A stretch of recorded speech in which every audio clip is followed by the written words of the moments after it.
All right, why did your credit score lower? Because you got a personal loan. Take a screenshot of this.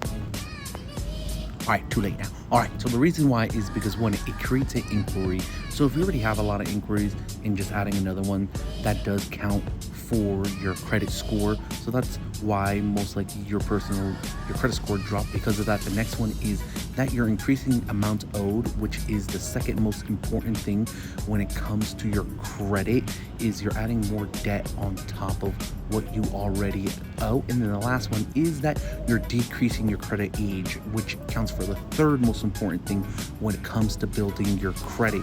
And this is why a personal loan will go ahead and decrease it. If you have any comments or any questions, put them down below. I'll answer. Follow for some more tips and follow me on YouTube.